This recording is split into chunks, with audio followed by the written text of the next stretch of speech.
अस्सलाम वालेकुम। आज की वीडियो में बात करेंगे कि पाकिस्तान से बैठ के आप जो है सऊदीया का पेपाल अकाउंट कैसे क्रिएट कर सकते हैं।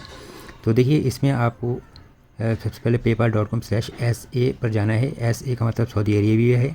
तो आपके पास ये पेपाल जो है सऊदी अरब की वेबसाइट ओपन हो जाती है और यहाँ से जब बिल्कुल स्क्रॉल डाउन करेंगे नीचे आपके पास लैंग्वेज चेंज करने का ऑप्शन है। तो लैंग्वेज को आप इंग्लिश कर लीजिए और इसके बाद साइन अप फॉर फ्री के ऊपर क्लिक करेंगे।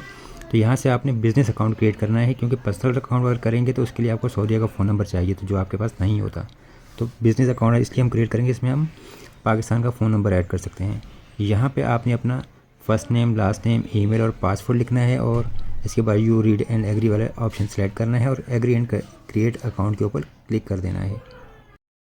यहाँ से आपने जो है लेट्स गो के ऊपर क्लिक करना है और इंडिविजुअल सेलर सोल प्रोप्राइटर वाला जो ऑप्शन है इसके ऊपर आपने क्लिक कर देना है। यहाँ से आपके पास बिज़नेस टाइप वगैरह और इन्फॉर्मेशन का ऑप्शन आएगा, तो इंडिविजुअल यहाँ से सेलेक्ट कर दीजिएगा और प्रोवाइड इन्फो के ऊपर आपने यहाँ से क्लिक कर देना है। अब यहाँ से आपने जो है अपनी डेट ऑफ बर्थ सही लिखनी है और जो आपके शनाख्ती कार्ड पे है वही, और फिर जो नेशनलिटी है यहाँ से आप पाकिस्तान सेलेक्ट कर लीजिए, क्योंकि पाकिस्तान से आप अकाउंट बना रहे हैं तो बाद में फिर पाकिस्तान का पासपोर्ट या ID कार्ड या ड्राइविंग लाइसेंस अपलोड कर सकेंगे जब मसला आएगा वेरिफिकेशन का। और इसके अलावा साथ ही नीचे फ़ोन नंबर का जो ऑप्शन है यहाँ पे आप इसको स्क्रॉल डाउन करें और लिस्ट में से पाकिस्तान सेलेक्ट करके पाकिस्तान का जो आपका फ़ोन नंबर है वो नंबर यहाँ पे ऐड कर लीजिए।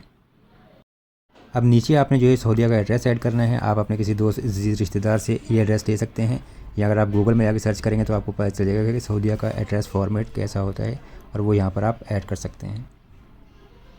फिर प्रोवाइड इन्फो के ऊपर क्लिक कर दें तो आपके पास नेक्स्ट ऑप्शंस आ जाएंगे और यहाँ से आपने जो है अपने बिज़नेस के हवाले से कुछ इन्फॉर्मेशन देनी है। तो सबसे पहले आपके पास ये है just use your full legal name वाला ऑप्शन है। यहाँ पे आप अपना बिज़नेस नेम सेम अपने नाम की तरह कर सकते हैं। यहाँ जो है अगर आप अपना नाम कुछ और बिज़नेस नेम लिखना चाहते हैं जैसे मोहम्मद ताहिर, तो आप वो भी लिख सकते हैं।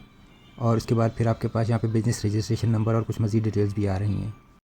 बिज़नेस रजिस्ट्रेशन को जो है आप नंबर रहना दें, उसको खाली छोड़ दें और नीचे आपका प्रोडक्ट और सर्विस इन्फॉर्मेशन जो है यहाँ से आप जो है डिजिटल सर्विस वाला ऑप्शन सेलेक्ट कर लें। और जब आप सर्च करेंगे तो आपके पास ये 3 ऑप्शन आ गए, तो यहाँ से आप जो है डिजिटल गुड्स मीडिया वाला जो ऑप्शन है ये सिलेक्ट कर लीजिए कि आप ये ऑनलाइन सर्विसेज प्रोवाइड करते हैं।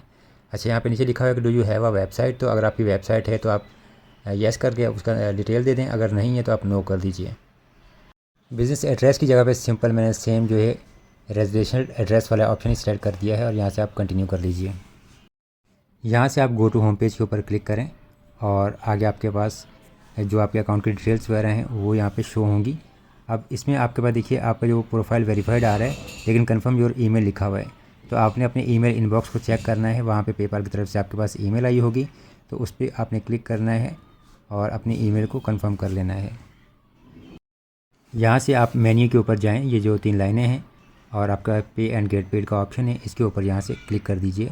तो आपके पास बैंक और कार्ड लिंक करने वाला जो ऑप्शन है, देखिए ये बैंक एंड कार्ड्स आ रहा है, इस पर क्लिक करेंगे तो आपके पास डिटेल्स आ जाएंगी, यानी कि आपने बैंक या कार्ड कैसे लिंक करना है। तो लिंक का बैंक के ऊपर क्लिक करके आप बैंक लिंक कर सकते हैं और लिंक का कार्ड के ऊपर क्लिक करके आप अपना जो है वीज़ा कार्ड लिंक कर सकते हैं। रिडॉट पे का कार्ड लिंक करके आजकल लोग विड्रॉ ले रहे हैं और बैंक आपने लिंक करनी हो तो पेयोनियर वाइज वगैरह से आप ले सकते हैं। अब यहाँ पे जो पेपाल बैलेंस को आप प्राइमरी करेंसी कर दें ताकि ऑनलाइन पेमेंट्स जो हैं वो आपके बैलेंस से ही कटें। अगर आपका कार्ड लिंक होगा और उससे बैलेंस फिर नहीं कटेगा। अकाउंट बनाने के बाद जो है अपने मेन्यू में जाएं और यहाँ से आपने जो है लॉगिन एंड सिक्योरिटी वाले पेज पे जाना है, ये बहुत ज़रूरी है। यहाँ से आप जो है एक तो 2 स्टेप वेरिफिकेशन इनेबल कर लें, सिक्योरिटी क्वेश्चंस के जो आंसर हैं ये ऐड कर लें, ठीक है। ये 2 स्टेप वेरिफिकेशन और security questions.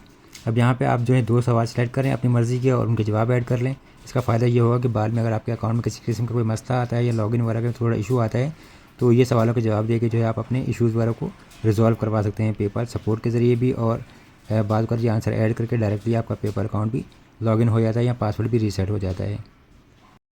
2 step verification also वो भी इनेबल कर लें। अपडेट के ऊपर क्लिक करेंगे तो यहाँ पे आपके पास इस तरह से ऑप्शन आता है यूज़ एन अथेंटिकेटर ऐप। तो गूगल प्ले स्टोर में जाएँ और वहाँ से जाके आप जो है अथेंटिकेटर ऐप जैसे गूगल अथेंटिकेटर को इंस्टॉल कर लें और ये इस QR कोड वहाँ पे स्कैन करके उसको ऐड कर लें। तो इसके बाद अगर आपके पास जब भी लॉगिन वगैरह का मसला आएगा तो गूगल अथेंटिकेटर ऐप में जो कोड शो होता है वो आप ऐड करके यहाँ जो है अपने अकाउंट को लॉगिन कर सकेंगे। फिर बार बार आपके पास SMS वेरिफिकेशन वाला मसला नहीं आया करेगा। जैसे मैंने पहले बताया कि अपनी ईमेल आपने लाजमी कंफर्म करनी है। कंफर्म के ऊपर क्लिक करेंगे तो पेपाल आपको एक ईमेल सेंड करेगा वेरिफिकेशन के लिए उसको ओपन करें। इस तरीके से आपके पास ये ऑप्शन आएगा। यहाँ से आपने फिर अपना दोबारा पासवर्ड ऐड करना है और लॉगिन के ऊपर क्लिक कर लेना है। जैसे मैंने गूगल अथेंटिकेट ऐप में कोड लगाया हुआ है यहाँ पे, तो अब देखिए मेरे पास ये अथेंटिकेशन ऐप से जो है वो कोड मांगा जा रहा है, वो मैंने यहाँ पे लगा के वेरिफिकेशन की, तो मेरा अकाउंट यहाँ से सक्सेसफुली लॉगिन भी हो गया।